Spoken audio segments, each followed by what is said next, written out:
Welcome, dear viewers, to a new episode of The Cultural Flavors. Ramadan edition. I'm your host, Dr. Mohammed Al-Qattan. And I'm your co-host, Imam Arafi. Dear viewers, we'll be with you every day in holy month of Ramadan, so please don't miss any episode. Of course. So, Iman, usually you give me as well as you give our dear viewers an advice. So what is your advice to our dear viewers today? Actually, today we have a very honorable guest from Kuwait. He is So we're going to talk about Kuwait? Yes. All right. He's from our country. That's cool. So he is a traveler. He was an engineer before, actually. And then he decided to travel the world and explore everything. So I like this kind of episode because we're going to learn a lot from this kind of guest, because he traveled a lot. He gained a lot of information. He has a lot of perspective for other cultures. So we're gonna see what he has. So dear viewers, let's go watch this report which our amazing crew have made for us, and we will be back. So please don't go away. A mechanical engineer worked at leading transportation company KGL as the technical manager. Then in the oil sector, KNPC refineries, started as engineer and moved up his career ladder, and last but not least, became an HR advisor at KPC for the managing director career development. After 20 years of serious technical work environment, he changed his lifestyle to motorcycle traveler around the globe, to explore culture and people, creating friendships and informing others about Kuwait, his homeland. The traveler Abdul Mohsen AlBaghli, Ibn Battuta of Kuwait, loves traveling and moving between countries. Wherever he was, he raised the name of Kuwait high. His name is well known among famous travelers. Despite the emergence of many young travelers, his name still has a glow among the people. He is a fierce adventurer who is not afraid of difficulties. He is defiant, brave, stubborn, and steel-headed. He does not give up or be defeated.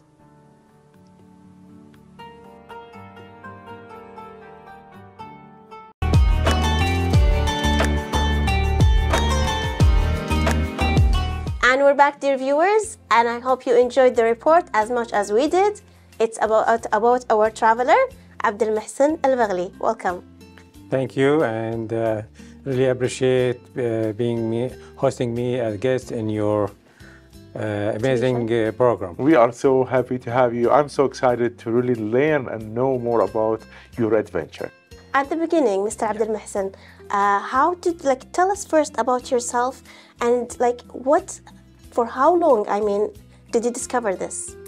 Okay. Your passion. Yeah, I'm a mechanical engineer, graduated in 1988. I started my career as a technical manager for a leading transportation company in Kuwait and in the Gulf. Then I moved to the oil sector. KNPC, I started my career there as a design engineer, then costing and planning engineer, contract engineer. Then I become a head of the design office.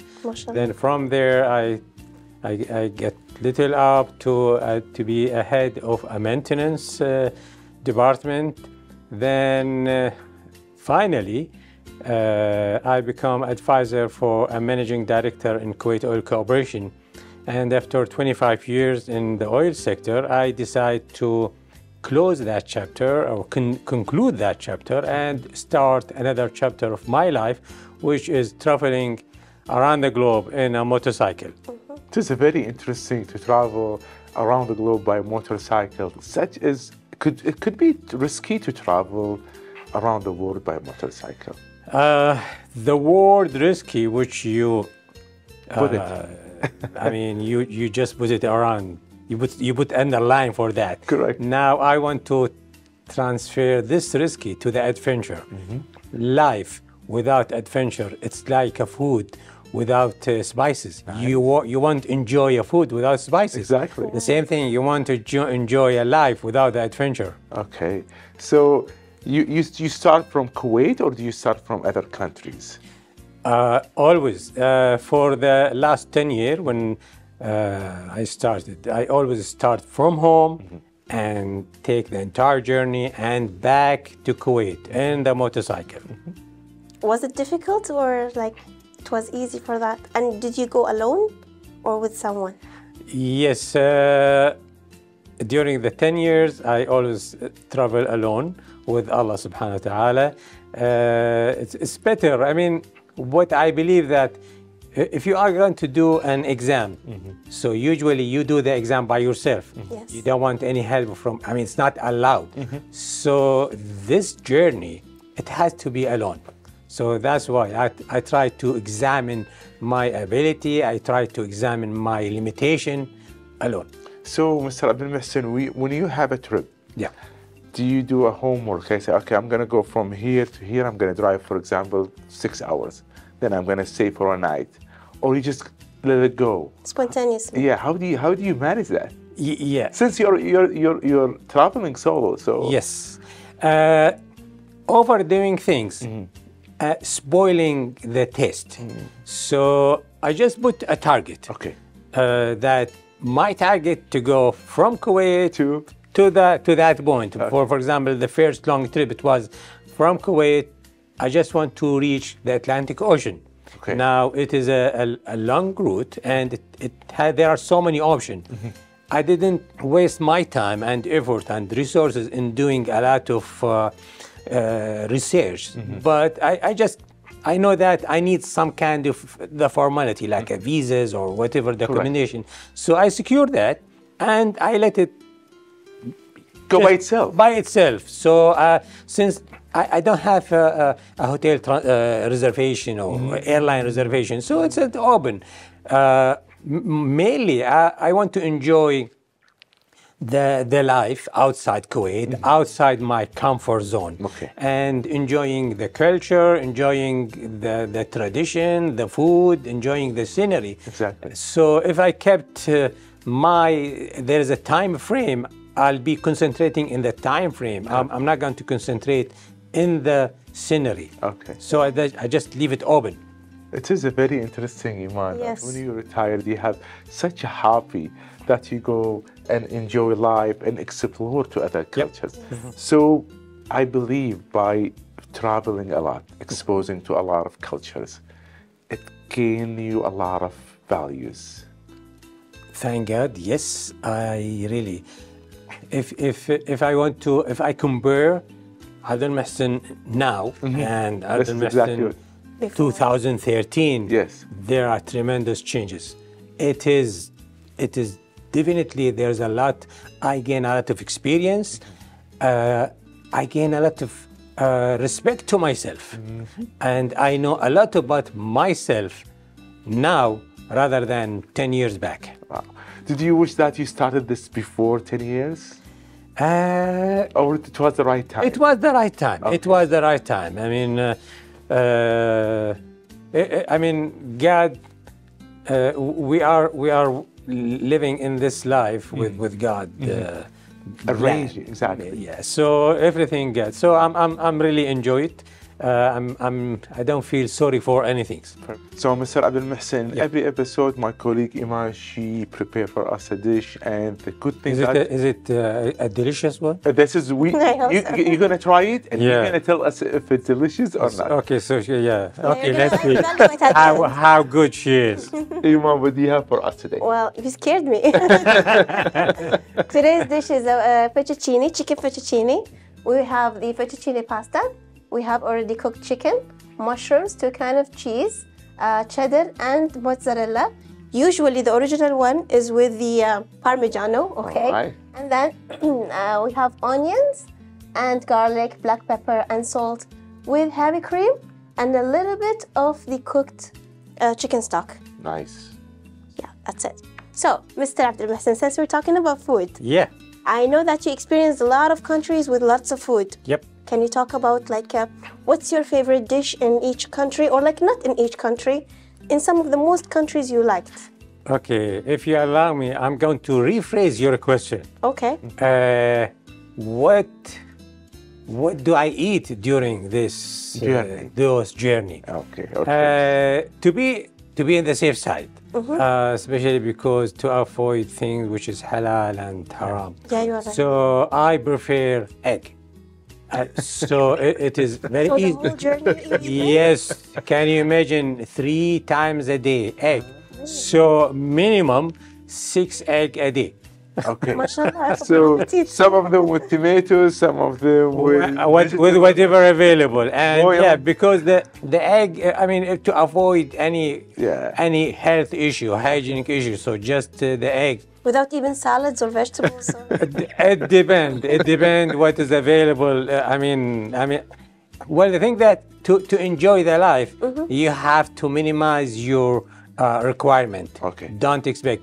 If I want to have a luxury and things which you like, what you are going to cook today, then I have to stay either home or traveling by airplane and going to a 5-star hotel. But I decide to explore and taste the life as it is, the basic things. So that's why I have to reduce my requirement and expectation and just go with the minimum. So egg and usually which is available, like a little salt or anything's available. This is very interesting. I really see. So how long do you take for a trip? Normally, it's a normal trip. Well, there's a short trip and there is a long trip. The longest trip, it took for me 5 months and 10 days. Wow. Where I crossed 45,000 kilometers from Kuwait all the way to the North Pole and to Japan Sea and back to Kuwait. That was the longest trip, and there are some short trip which it could be like 3-4 days here in the Gulf. We're still gonna talk about your trips. However, let's see Iman, how is she doing with her cooking? Well, I already added the water. I'm waiting for it to boil. For now, I will saute the onions and the garlic with olive oil. And then I'm going to add the mushrooms and then along with the chicken, a little bit of chicken stock. Then we'll stir and I'll complete with you. Perfect. So, Mr. Abdul Mohsen, Yes. I need more details into your trips. So, Which one? So give me the longest one. The longest one, yeah. All right. This Yeah. because it took. You just mentioned that before the break. It Yeah. took 5 months 5 months and 10 days. by yourself. Yes. All right. All eggs. No, not the entire. Because I mean, mainly while crossing non-Muslim or where it's difficult to find okay, halal. okay. So I just stick with the egg and So you start from Kuwait. yes, from Kuwait All right. to the Kingdom Saudi Arabia, then United Arab Emirates. Then I cross the Gulf from Sharjah to Bandar Abbas in Iran. Okay. This is you took a boat, right? It was a ferry, not a boat. okay. So me and my motorcycle together. Okay. Because I don't like to separate it from him. Okay. Okay. He's my Your friend. your colleague. Yeah, my colleague. So we are together. Okay. And driving all the way north till Armenia, then Georgia, then I enter Russia. Or the south portion of Russia, where there are a lot of Muslim community, where of course the Caucasus. Then I enter Kazakhstan. Okay. It is another Muslim community, a large Muslim community. Then from Kazakhstan, I drive up north. I enter Russia again. Then from there, I drive all the way to the North Pole, which is the city of Murmansk. And then back from Murmansk all the way to the far east, which is Vladivostok. It is in the Sea of Japan. Okay. Unfortunately, I cannot go to Japan because my driving license and the number plate are not valid to be drive in Japan for some technical I was issue. going to ask you, like, whether there were a permit for you to go to take with you for the motorcycle or not? No, for in that trip, yes, I need. There are some kind of documentation required, but yeah, for Japan, it's not allowed at all. I mean, right now, if I go to Japan, I cannot even rent a car. I'm not, and as a driving license, Kuwaiti driving license, it's not acceptable there. Maybe because it's different the way how they drive or something. It has a different issue. We need some time to explain that. Okay. Then, while coming back, I enter Mongolia This is coming back from from Vladivostok, from the point Sea that of Japan. Okay. Then, So you took a different route. yes, different route. I enter Mongolia. I went to see the Genghis Khan monument and exploring Mongolia. Okay. Because I mean, Asia, it's full of culture, Correct. full of history. The history of the entire world, starting from Asia. Okay. Then back to Kuwait from that. So the whole trip took from me 5 months and 10 days. So what about your clothing? If you were to buy something, where do you put it? The only souvenir I can take, Exactly. the photo. Only Photo and video which I capture with my mobile or my camera. That's it. That's the only thing I can take. Other What than about your that, clothes? How do you carry them? well, I do have the clothes which I have. They are somehow like a universal, can be used in a hot and in the cold. Okay. So, and I try because I think that if you are traveling to one country, or you are going like the same, I mean, you are coming to your work every day. So you tend to change your clothes. Correct. Either changing the clothes or changing the people and the places. Correct. Yes. So You have to change either one of them. since I cannot change my clothes a lot, it's only one custom. So I have to change the people and the places where I am. Actually, because if I travel Yeah. only to one country, I take 2 bags. Yes. And I always say it's not enough. Yeah, That's why, how do you manage? I manage by changing the people and the places. Right. So Iman, I could smell the onion And the garlic. and the garlic as well. Yeah. So what are you doing right now? Now I'll be adding the mushrooms to saute them and to take out their water off. And then I'll add the chicken. Then we will do we will add a little bit of cream and then the chicken stock. This is boiling now. So I will put it at the end when it's almost finished from here because we want the pasta to be al dente, Okay. which is not very cooked. So when we put it here, it will be like almost cooked here, and then we will serve the dish. And this is really good for you, Mr. Abdul, as well, to our dear viewers, that Iman going to take us step by step to the final dish. Hopefully. So, Mr. Abdul, Yes. have you traveled during the holy month of Ramadan? Yes, usually I like to spend the whole month of Ramadan in Kuwait. To be honest, I didn't travel in a motorcycle, but I travel for business and for some other things. Yes, I experienced Ramadan in a different country, but since Ramadan, it's linked with the Muslim community. Correct. So in order to experience Ramadan, you have to be in somehow large Muslim community, so you can feel it. You can feel the Muslim community and Ramadan, like in the Far East, like in Malaysia, Indonesia, Thailand, Kazakhstan, India, Turkey, of course, and the south portion of Russia, where a large Muslim community there. So yes, I experienced the Ramadan there. And how is different from Ramadan In overseas Kuwait. and in Kuwait? Ramadan in Kuwait distinguish. It's a different. It has a different taste. Mainly because in Ramadan in Kuwait link with the social gathering. Correct.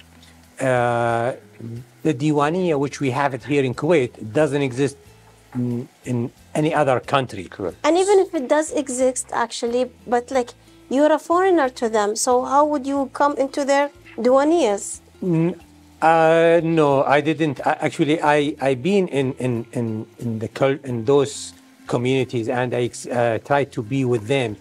The Diwania concept, it's available only in Kuwait. Really? The other community, other country, they do have like a friend gathering. It's not different. It's in a coffee shop, probably. It's like a coffee shop. It's Okay.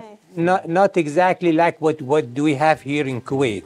And especially in Ramadan here in Kuwait, like greeting and blessing, which we have to do it in the beginning of the month. That's exactly.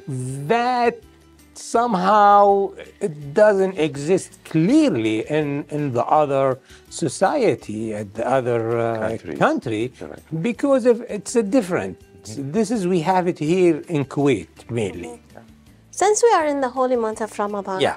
like, can you tell us and the viewers, like, people in the past, how did they prepare for the holy month, like for their customs and preparations and how they did it, And the dishes.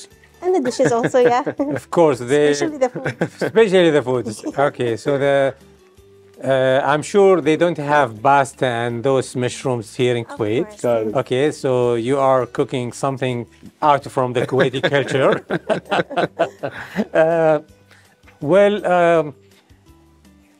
What I experienced in Ramadan in the past, that there are a lot of preparation, especially that Ramadan, there are some certain dishes, especially in Ramadan. Maybe right now those dishes somehow they immigrate to the table, to the Kuwaiti table all around the year, like the tashrib, which is the meat broth and the bread. Right. Along with In the past, it was the tashrib was dedicated for Ramadan. The haris, which is the crushed wheat and the meats, which is, I mean, although that dish is available in other society like the Armenian and the Russian culture available, but in Kuwait, haris was dedicated for Ramadan. Right. So the Kuwaiti family, they have to prepare and they have to stuff their, whether it's the refrigerator, the product for preparing the haris, the tashrib, and the gemat. Gemat, now we can see gemat everywhere. Yes. In the past, gemat, it is a Ramadan things. Yes. Other than Ramadan, It's really hard to find it. it's like prohibited. No, I mean, what? You want gemat? No, you have to wait to next Ramadan. Even the It's only one month a year. Yes, and that's it. So, Mr. Abdul, our crew member had a really amazing report about you. But before we go, let's see our colleague Iman. How is she doing? I'm good. I added the pasta to the water, and I added now the cheddar cheese, wanting it to melt, so we could add the whipped cream, and then that's it. We're done. Hope you like it. Hopefully. Usually, I don't like the pasta. I don't eat no pasta, nothing. But still, you're gonna try it, Okay. and hopefully you will like it. Do I have an option? No, there is no option. Oh, no democracy here. With Iman, there is no option. No, either to eat it or to eat it. Exactly. So, dear viewers, let's go watch this report, and we will be back. So please stay tuned.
And we're back, dear viewers, after the report.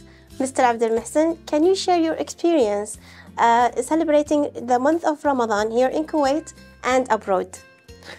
Okay, the difference, mainly the social activity. The social activity here in Kuwait are, I believe, from my experience from all around the world, I believe the social activity here in Kuwait is the maximum among, even in the Gulf region. Now, those social activity, they get more and more in the month of Ramadan. Those things may, we don't feel it, especially because I spent some time in India, and during the period of time where I was working, and I experienced that also in Malaysia. Now, because of the lifestyle, they cannot get gathered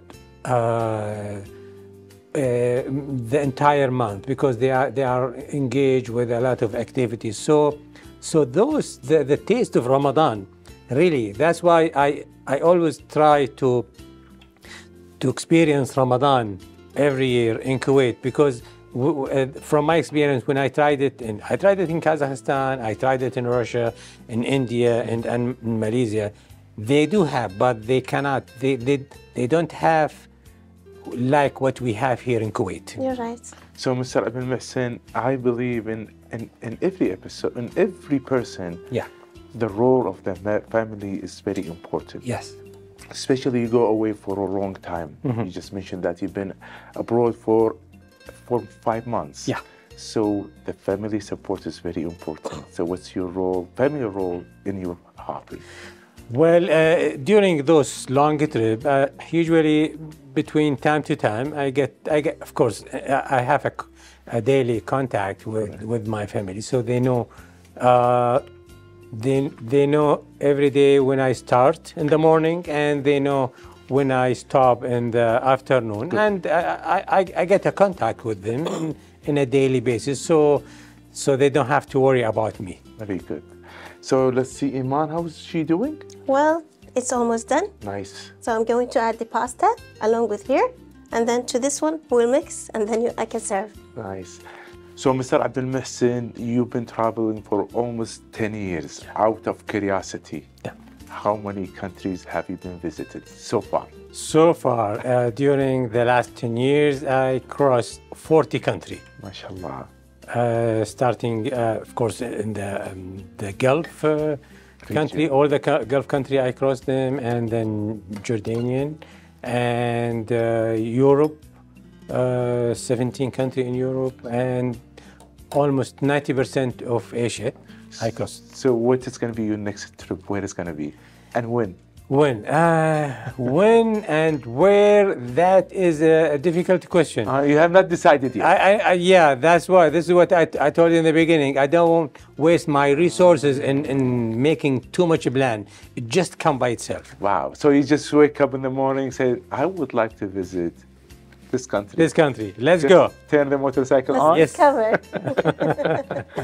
Regarding the food, I know that you said you eat only eggs during your travel, but like your other travels, do you enjoy any specific dishes you like in other countries? Well, I didn't say only egg. I said the safest, especially if I'm in the road, in the countryside, if there's nothing available, especially the halal food, I go for egg. But one of the countries which I really enjoy it, which is Russia. Russia being the biggest country in the world. Correct. Russia. For food? No, the biggest. The size. And Russia, there are so many unique fact about Russia that, you know, that they had Russia cross 11 time zone. So starting from Moscow all the way to Vladivostok, you just keep changing your watch because the time zone is different. Correct. And of course, there are a lot of culture and there are so many dishes. But there are some certain dishes which is almost common in the entire, which is suit me. They do have something in the way they call it the blini, which is, I think it is similar to the pancakes, the thin pancake. Okay. So usually I like those because I know that it's just a wheat and egg. Okay. So usually I really prefer that dishes which is very common there. This is very interesting that you're exposed to a lot of countries, exposed to a lot of cultures. So is there any trip that was a little bit risky for you that you will not forget? Well, crossing Siberia, it's I mean, that piece of land, it's almost empty. So crossing a long distance, and even the fuel station or the villages, It's far away. they are far away. So it has been I mean experience for me crossing that portion of the air. I hope so. Inshallah, inshallah. Do you have an option? So, Mr. Abdul Mohsen, Yes. do you link to cooking? Yeah. Do you know how to cook? Yes, I do. When did I mean, you I'm start? not so professional, but I do a lot of cooking. So probably we should have you in another episode, and you probably help Iman cooking or try to. Yeah, I'm scared. We should try. yeah, cooking, What do you cook? cooking a healthy food, All right. 100% healthy food. What do you cook? Well, of course, I like to cooking of especially the seafood, the fishes, fish. Usually, if I do have the good mood, I go to the fish market, buy fresh fish, and you You make it. You make it home, whether it's a marag or the meshbous. So it's a traditional Kuwaiti dish. It is a traditional Kuwaiti, and of course, Which I always fail. So this is going to be for you, Mr. Abdul Mohsen, and thank you, Iman, You're for welcome. preparing this. Now the evaluation time? Yes, so you could try it, but I would like to know, Mr. Abdul Mohsen. yes. You have a really nice hobby that traveling abroad to a lot of countries by motorcycle. Probably a lot of people might do that. I believe you have a lot of advices for them, so please go ahead. I believe the first and the most important advice, which I always emphasize that, the traveler, he is an ambassador for his country. So I always try to be a good ambassador representing Kuwait, Arab, Muslim community. Correct. So this is the most important that I try. I mean, even here in Kuwait, I try to know the rules of the country. Correct. I try not to violate any rule. Correct. And by following the rules, automatically you will be safe. Correct. So I always invest in that point. Any advices for driving, that you have to drive slowly, don't exceed the speed limits and all of that? Yes, this is part of the Providing the rules. of the following the rules and the guideline, and whether you are driving a motorcycle or a car or any vehicles, you have to concentrate. I mean, unfortunately, we see a lot of people distracted with those smartphones. Correct. So that's why You have to be careful. you have to be careful. And even while I'm in a motorcycle, I never use those headset. Okay. Because the headset will distract me. Correct. So we would love to thank you for your time as well as for your information that you provide for us, as well as I would like to thank Iman for preparing this dish. You're most welcome. I hope you like it. We're gonna try it, both of us. Yeah. So dear viewers, we're gonna see you in a different episode with different countries. So please, until then, be safe. Bye-bye.